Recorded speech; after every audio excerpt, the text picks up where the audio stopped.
Hey guys, it's Rhonda with Blessed in the Mess. I hope you guys are doing well today. I wanted to talk to you guys today about something that I struggled with in the past, something that affected me greatly. And as well, I think a lot of people who struggle with anxiety probably are going to know exactly what I'm talking about today and can relate to it. When you find yourself in a relationship that is toxic,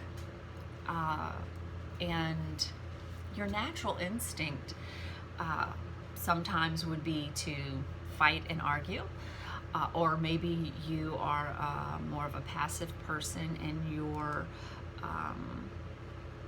natural response to stress is to just run away and avoid it. Either way, there is this thing called fight or flight, and it is a stress response that our body naturally goes through when we're facing a challenge or a difficult situation. And this is a built-in natural response, and to some extent it is healthy. If I was, walking through the woods and I came across a bear or a snake, there is something that is innately built inside of me that says, okay, you need to run and get out of here. This is dangerous. Or stand and prepare to fight.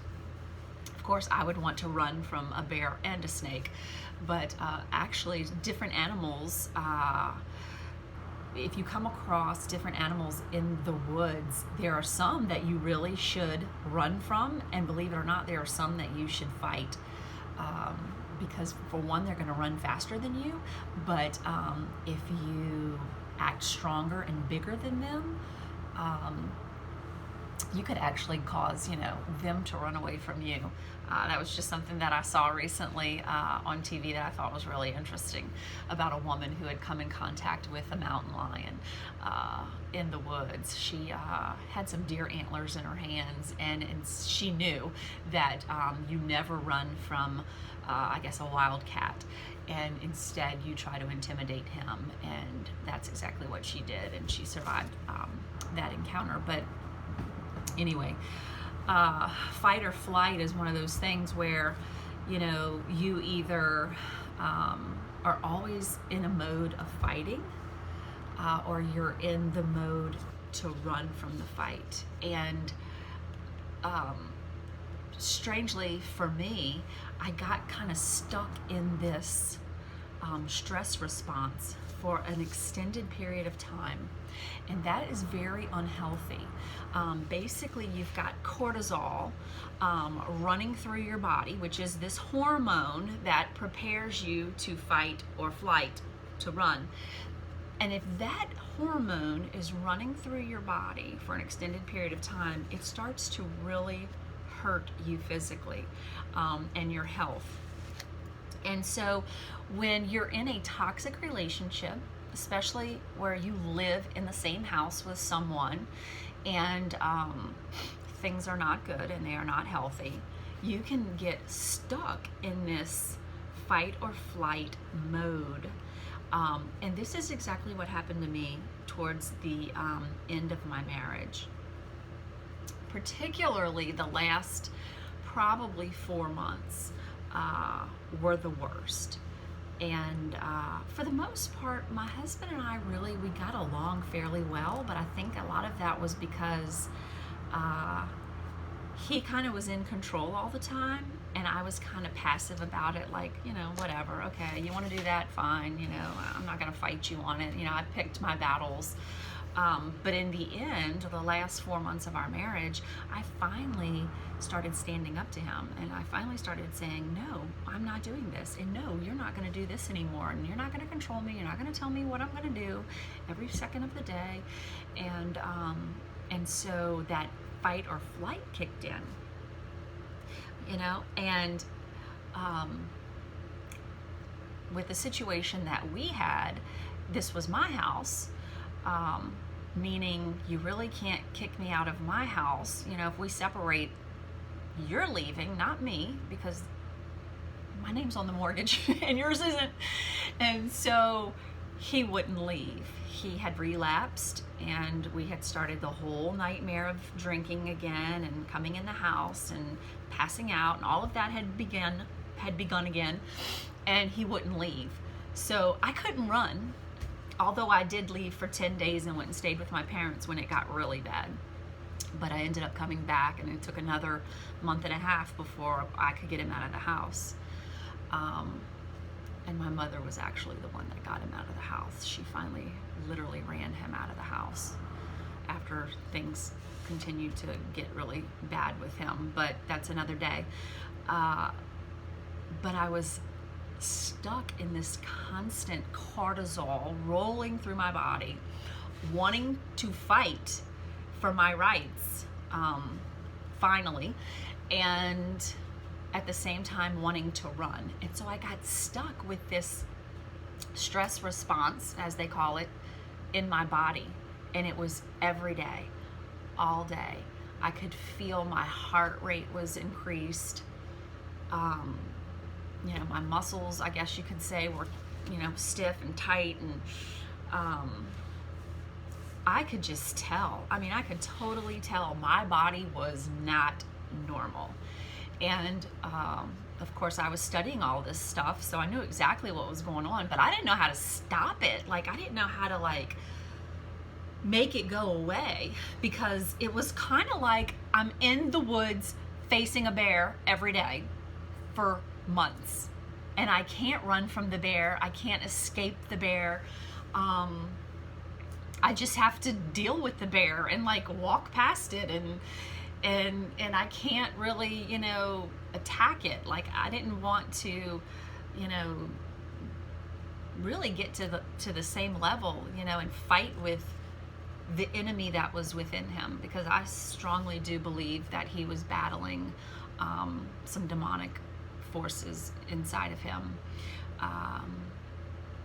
and some specific spirits that were controlling him and ultimately trying to control me. And they had controlled me for a while, but now I was like, no, I'm not doing this anymore. I'm not living with this thing that you've got going on. I want to be set free from this, and I want you to be set free from this. And I actually started finding some prayers to pray, and I found a book. I've shared with you before about Restored to Freedom. Nelson's written several books. Troy read the book, Restored to Freedom. Sadly, he did not get set free, and I really didn't even know how to handle him at that point. He was just in denial that he was causing any of this craziness, and he was trying to deny that he was drinking again. So I just kind of stayed away. I guess I did as much flight as I could in my own house, just to stay away from butting heads with him. But in the meantime, I was not feeling physically well at all. I had a lower back issue that had been going on for about 8 months. I was in the worst pain ever with my lower back. And interestingly enough, I started going to therapy for it, physical therapy, and then I started doing this type of training at the therapy office. I don't even recall what it was called, but it was a specific type of training for my type of injury that I was dealing with in my lower back. Nothing resolved it really, and I was even going up to the altar at church for prayer. It was so bad. I literally didn't even want to leave the house, because that meant picking up my son, putting him in the car, getting him out of the car, and that was so hard to do. Getting out of the car was the worst. I don't even know. It was crazy. And I really felt like it was the Lord, but you could call it a feeling. But I just kind of had this knowing, if you want to call it that as soon as my husband got out of the house and the stress of all that we had been in with, basically for the previous year, because a lot of stuff had been going on for about a year. I just had this feeling that as soon as he got out of the house, all of this pain in my back was going to go away. And what do you know? as soon as he left, the pain left. And as soon as he left, this cortisol, stress response, fight or flight mode that I had been stuck in for months also left. And so there are some things that you can do. Not much helped me, but I will share with you a few things that maybe could help you. Maybe even lessen it a little bit, because I know there's a lot of you going through this toxic stuff. I know it. You're struggling in your relationships, whether it's with your children or your spouse. But I think that there comes a time in extremely toxic situations and relationships where even if you're married, sometimes you just have to listen to the Lord, stay in prayer, and wait. And the Lord, I think a lot of times, like as in my case, he will lead you to separate, and to separate for your own sanity and for your own health, and so that you can take care of your kids, because you can't take care of your kids when you're stuck in this pattern of just constantly on edge, of what's next, what is going to happen next, and this constant, feeling like you have high blood pressure and your heart is racing. But there are things that you can do, to calm it down. Prayer is great. Maybe worshiping with some, great Christian music, just trying to filter out, what's really going on, and just kind of get some quiet time with the Lord. Exercise, I think, is probably helpful. That also releases a lot of different hormones and stuff that can actually make you feel better. Take some time out, have a hot bath, some deep breathing. As a matter of fact, I got to the point where I was like, I have got to do something when he comes home from work that kind of will occupy my time, because when he would come in the door, especially towards the end of our relationship, when he would come in the door, it would get worse. It would get a lot worse. And so that was when I decided to start with my art therapy. I call it art therapy. But that's when I decided to start doing fluid art. And he would come home and I would go in the garage and I would just start painting and doing things that I hadn't done in a long time that I thought were fun, things that, that were good for me. And that's when I started Greater Purpose Paintings. And so that helped. I could go in there and kind of just tune out what was really going on, because it wasn't worth fighting for anymore. The marriage was not worth fighting for. I mean, it wasn't. He was literally giving me the silent treatment for the last 12 weeks that we were still living together, and he was drinking most of the time, and he would not leave. So I was having to endure, go through the mess until I could get him out of the house. And when I did, it helped me greatly. There are also things that you can eat and change your diet that can help. Tryptophan is something that's in food that can help with people who are struggling with this stress response. Also, if I'm not mistaken, I started taking ashwagandha, and I'm pretty sure that's what it was, but that is something that will help you also. And I came across something in a way to help you with this fight or flight situation is the 4 A's. The first one is avoid, then alter, adapt, and accept. The first thing is, you want to avoid the thing that's stressing you out if you can. And if you can't, then alter the situation as much as you can, which I guess that would have been my painting. I kind of like altered the atmosphere in the house when he was there. You're like, okay, I'm going to go over here. Since I can't completely avoid him altogether, I'm going to cope with it the best way that I can, and I'm going to focus on something that I enjoy now that I'm taking better care of myself and trying to really protect myself from all that I was going through. Then you can adapt, which is basically change your expectation, adapt to the environment in a way that, And really, I think in a lot of ways, this is changing your thinking and your perspective of what's going on.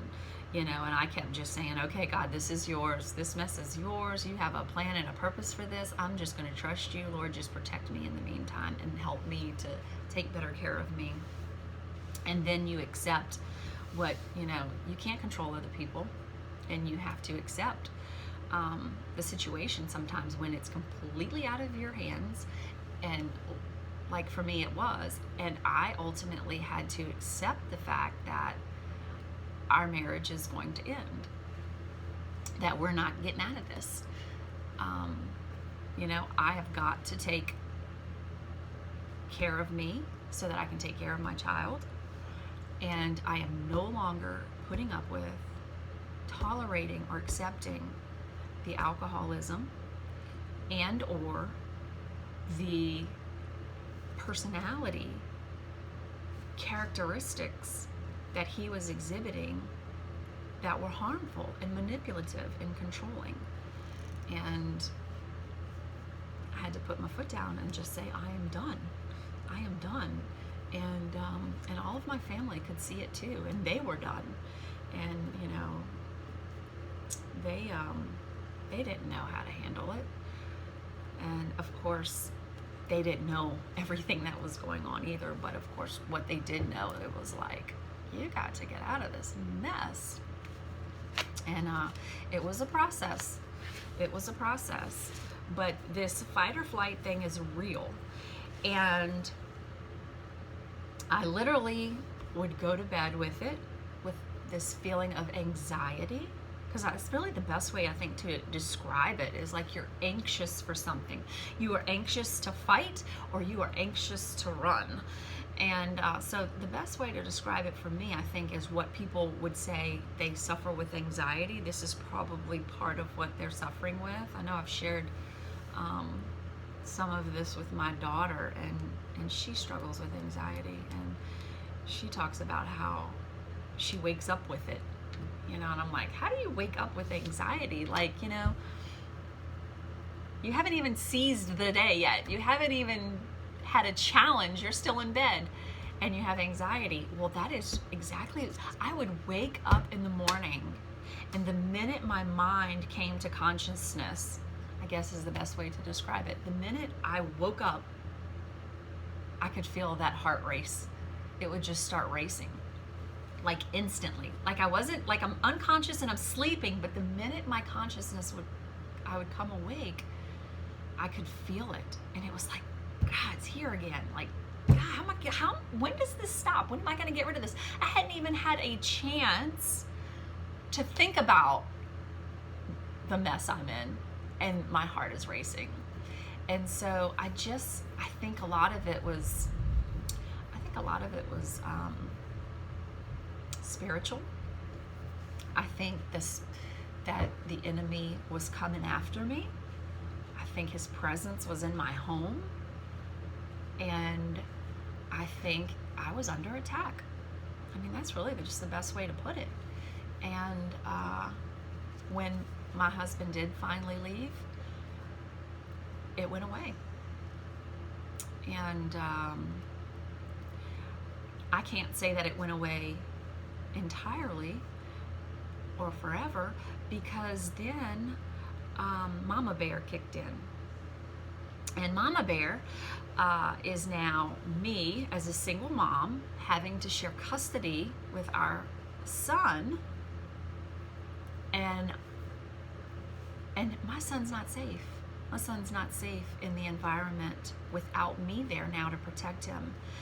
And so for 15 months after he and I separated, there were several months in there where my husband was sober enough to take my son to his new apartment and look after him until he was no longer safe anymore. He was drinking and driving with him, and he was leaving him unattended in his apartment to go buy alcohol, and I busted him, and that was the last time my son spent the night with him. And so having that fight or flight come back every time that I had to deal with protecting my kid, I dealt with it a little bit again, you know. But it finally got to the point where for the last probably 8 months, no, probably the last 7 months of my husband's life, I was able to protect my son much more. I had finally put my foot down for him as well. So I'd finally stood up for me, and I stood up for him, and I said, no, we're not going to, you know, let you harm us anymore. And that wasn't an easy decision, because I do feel like my son needed his dad in his life. But, you know, when you're harming him, you're endangering his life, that changed everything, and I had to finally say no more. You know, I had filed for divorce 10 days before my husband died, and I had a huge surge, if you will, in this cortisol, stress hormone thing going on the week before he died, because as much as I wished I could control you know, the outcome of what our divorce would look like, there was still going to be a judge, if you will, or attorneys that were going to be involved that helped us establish custody. And I knew that my son would be most likely going off with his father to stay with him on the weekends. Probably every other weekend was what we had agreed on. And he wasn't even living in Slidell. So my son's going to be 30 minutes away with someone who is not safe. And I was really struggling with that big time. And I was just praying, oh God, please protect my baby, you know, and help me sleep at night for the nights that he's with his dad. Like, give me peace. Like, I was just like, Lord, give me peace. Lord, give me peace. Lord, help me to function while his dad has him. If you know, the courts, you know, say that he can have him every other weekend, because I did have a lot of stuff recorded and documented of his behavior for the last 7 years, literally, of the character that he was, and the drinking, and the, you know, the neglect, really, of having him and not being sober, and driving him drunk, and all of that. So that was stressful. That was really stressful. And I was just like, Lord, I trust you. Lord, I trust you. I trust you're going to take care of my baby. I know you love him more than I do. And of course, I can't say this. I don't think anybody was surprised by my husband's death because of the type of alcoholic that he was. He should have died numerous times. But I think we were all shocked and hurt by his death. You know, it was very sad. It was very sad. And you know, God has a reason for everything. And I know that I am thankful. I will never be thankful that his life ended, ever. Like, I wish that hadn't happened, and I wish there had been a better way. You know, I wish he'd have just gotten delivered and wouldn't have had to struggle with the enemy that he struggled with, and the demonic voices and all of that. But I am thankful that I don't struggle with this stress response, fight or flight, anymore. I'm no longer fighting him. I'm not fighting him in my home, and I'm not fighting him to protect my kid. But the enemy's still out there, and that will be a fight till the day I die, along with the rest of you guys who have to fight the enemy on a daily basis. I mean, the enemy's here, and he wants to destroy all of us in whichever way he can. And so that's why I share this with you guys, because I know that the fight is real. I know the struggle is real. I know that I am not alone. And one of the things that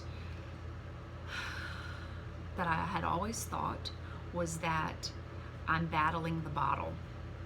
That's what I thought for a long time. Oh, I'm just battling alcohol. You know, this is just me fighting with my husband against the bottle. And alcohol wasn't the problem. Alcohol was his temporary solution that he went to when the real problem would rear its ugly head, which was he was being haunted with demonic voices. He would often talk about the squirrels. The squirrels would show up and he'd go get a bottle of alcohol.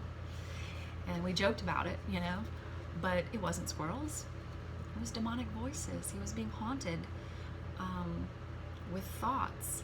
The enemy knew his weakness, and it was just to throw thoughts in his head that he couldn't control and that he couldn't sort out and he couldn't fix. And, you know, woe is me was his theme for many years, you know.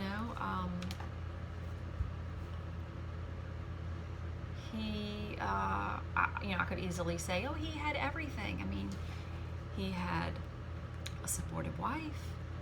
He had the son he always wanted. He had 2 daughters who were doing well.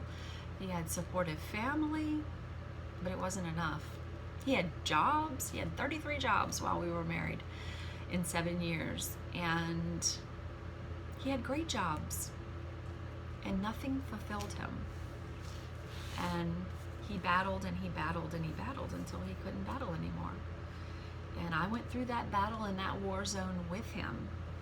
And it's, looking back on it, it's sad. It's very sad how the enemy controlled his life and ultimately took his life. And so I know I'm not alone. I know that this is not an alcohol problem or a pill problem. Anybody who's struggling with an addiction, it is not the substance that's the problem. It is a much deeper rooted issue.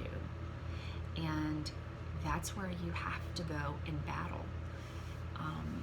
And with Restored to Freedom Ministry is getting to the root of what people are battling, and that's the enemy. And we as Christians, we have the authority to go to battle against those enemies and overcome them by the blood of the Lamb. And, you know, 1/3 of Jesus' ministry was casting out demons. Nobody wants to address that. The church doesn't even discuss it a lot of times. But the battle is real. And I hope that I can bring some light to that you know, we have to fight in a different realm against a lot of the stuff that we're fighting against. A lot of it is in the spirit realm. And I know that's deep, but I've seen it and I've experienced it, and I am here to testify that that my husband was fighting something in the spirit world, and he didn't win. Sadly, he didn't win. And kind of taboo. Feels weird to talk about it, but I see too many people who are going through what I've been going through and are just like me and thought, oh, I'm just battling this addiction, you know? And it's so much more than that. It's so much more than that. And a lot of times it goes back to childhood.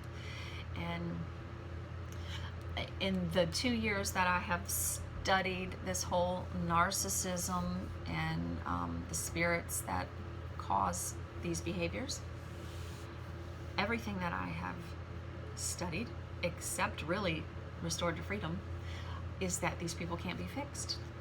You can't fix it. It's not fixable.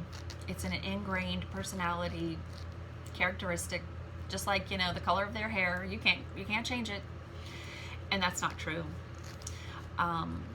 The psychiatric world can diagnose narcissism and other personality disorders, but they can't really deal with or treat a lot of things, because medicine can't fix this. This is not a medicine thing. You're not fixing this with medicine.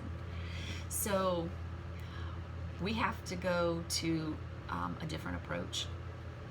And that's one thing that I feel like the Lord's pulling me and calling me to, is that I've done so much research on the spirit world with all of this, as well as the psychiatric world. And I've seen, the people who have the secular psychiatric opinion, and I've seen those that have the more spiritual opinion of all of this personality disorder. And I want to see those two come together. I want to share what I know from both perspectives, and hopefully be able to share my experience with a wider audience. Share with those that believe that the fight is with the enemy, and share it with those who don't, and share some light on the fact that I do believe this can be healed. I do believe you can be delivered from these spirits, and I have I've seen it. I've seen it with this ministry, Restored to Freedom. I've seen people's lives that have been changed. So another red flag is if you start feeling this fight or flight response in your toxic relationship, in any of your relationships. But if you're in a toxic relationship and this feeling that you're having, this raised heart rate, and this ready to fight or run, that is a sign that you need to check. You need to check and see if you are battling against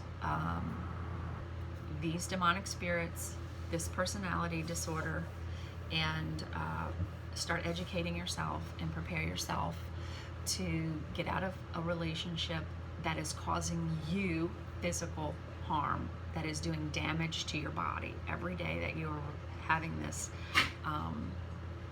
influx of cortisol in your body. It is hurting you. Ultimately, it is going to hurt your family if you are not well. And so you've got to put yourself first and take care of you. Just like on the airplane, when the mask comes down, you put it on so you can take care of everybody else. If you're dealing with this hormone, it is slowly destroying you. You have got to address it and know that some things need to change, and that might mean separating. So I hope that this has been informative, and I hope that you'll continue on the journey with me as I share what I went through, and I hope that you will stay blessed in your mess. Thanks for joining me.